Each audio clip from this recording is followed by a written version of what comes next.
What's up, guys? Today we're going to be talking about how the hell you mix a demo. Let's figure it out. Let's get into it right now.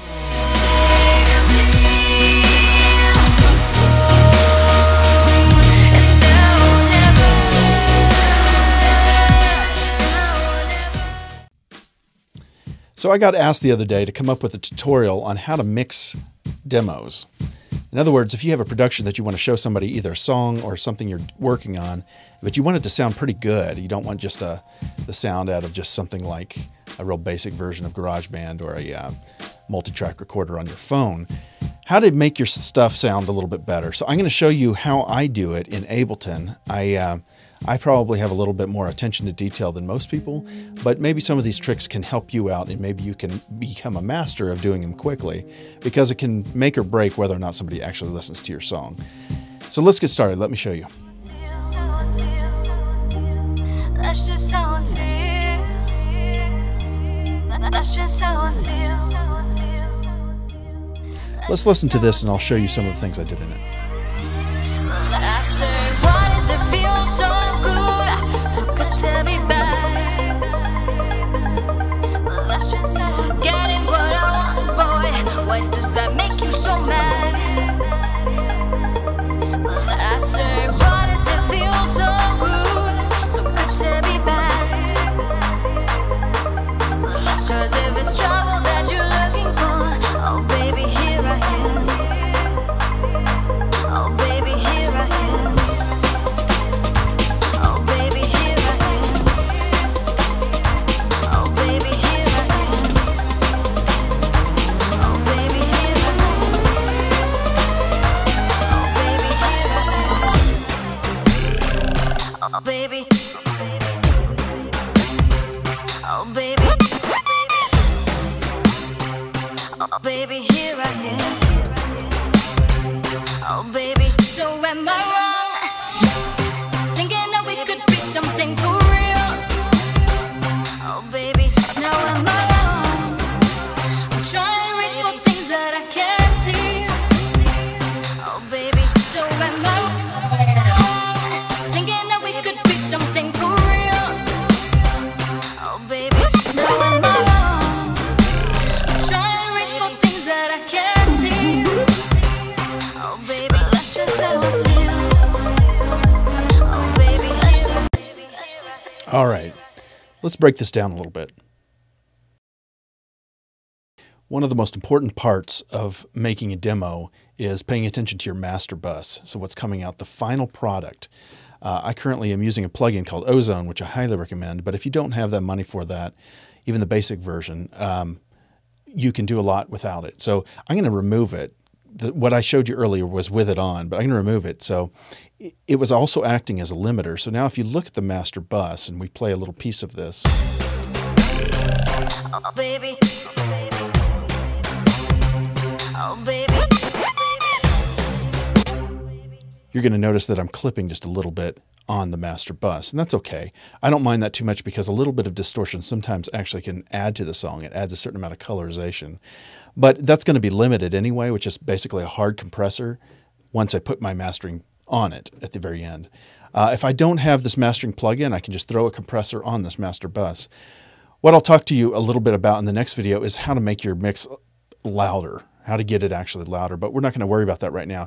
So the very first thing I'd say is make sure as you're mixing, when you're recording and as you start to mixing, put all your volumes at about 60% of their max.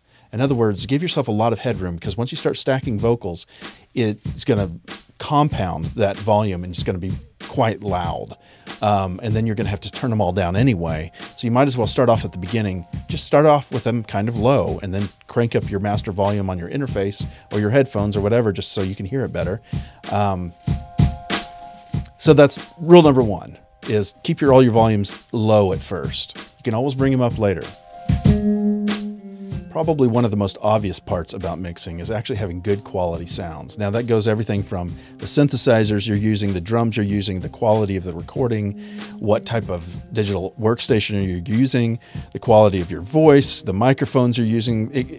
Everything makes a little bit of a difference. But nowadays you can get some really good stuff for pretty cheap. You don't have to go out and buy really expensive equipment to have a good quality sound. That being said, and if you want some recommendations, I can send you some on any particular piece of equipment.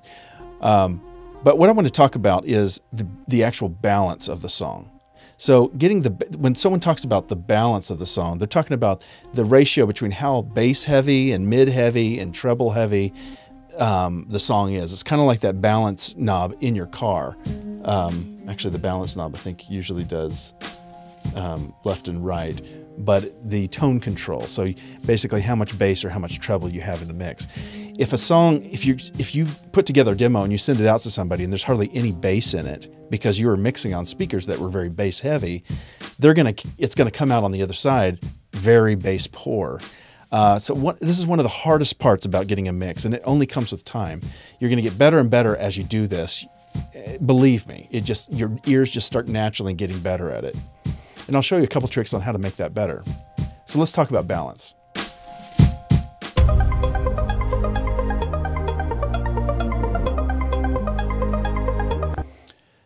In a part like that, I've got, even though the drums aren't in there, there's still a bass track playing.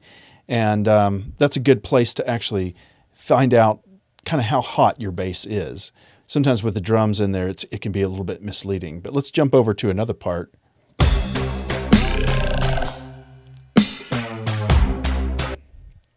Now this is a drum set that I'm using that was recorded quite well by a buddy of mine, KJ Saka. He's a phenomenal drummer. So these samples, I really didn't hardly have to do anything to them. In fact, I don't have any processing on them. They just sound great. I may, if anything, I might have put a little bit of reverb, or sometimes I might EQ them a little bit, make them a little brighter, depending on where they are. But in this case, I didn't do anything with them. They just sound good. Now, again, that's an example of me using good samples. Also, I got to say right now, you've got to have good monitors to do this.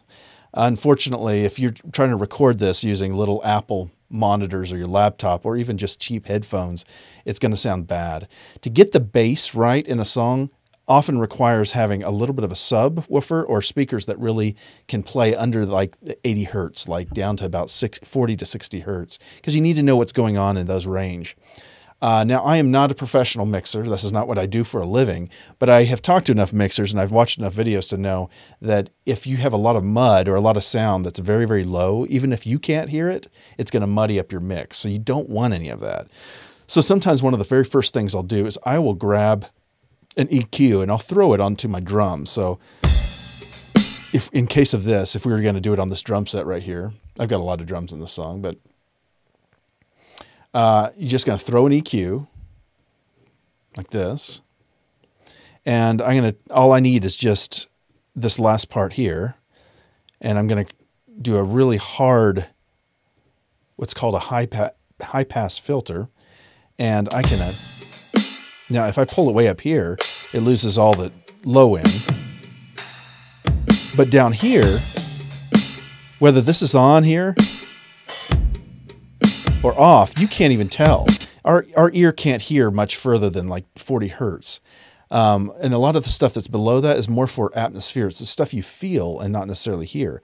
So if you don't want to muddy your mix and you're worried about all kinds of stuff, you can throw an EQ on any of your basses, your kick drums, or even your master bus to just filter out some of that low end that you really don't need. So let's see, I put that at about 60 hertz, and this is a 4, I can't remember what they call this, but it's a 4 times, which means it slopes down. The high pass filter slopes down very radically as opposed to just a gradual slope down.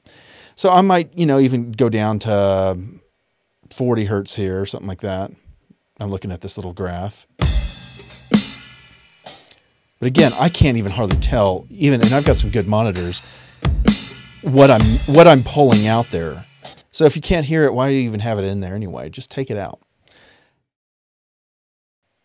So we're still talking about balance here. Here I've grabbed a utility plugin. It's a spectrum analyzer. And now I can actually see what's going on coming through my master bus. It gives me a little bit more idea. I feel like the whole thing is just a little bit dull. So what I want to do is I want to grab just sort of a mastering effect or suite of effects here. And we're going to just drop it on the master bus and see what we can do with that. Overdriven, punchy dance master. Let's try that one. Okay. So I'm going to get rid of this EQ here. I don't need that. I'm sure there's one EQ already in here. And I'm going to grab this master and I'm going to put it, the spectrum analyzer, I'm going to put it at the very end of the chain. It already sounds a lot better. Now, what are they doing? What is going on here? Now, again, I just dropped this on here, but I may need to tweak it. So I want to know actually what is happening. Well, to do that, we need to look under the hood on this plugin. We've got just one chain here. It's an EQ. They're boosting the lows a little bit. I'm going to pull that down a little bit because I don't need the lows that heavy. Okay. They're putting the whole thing through a glue compressor, which kind of does what exactly it says. It kind of glues the whole thing together. It makes the whole thing sound a little more homogeneous. And then they've got a limiter at the very end.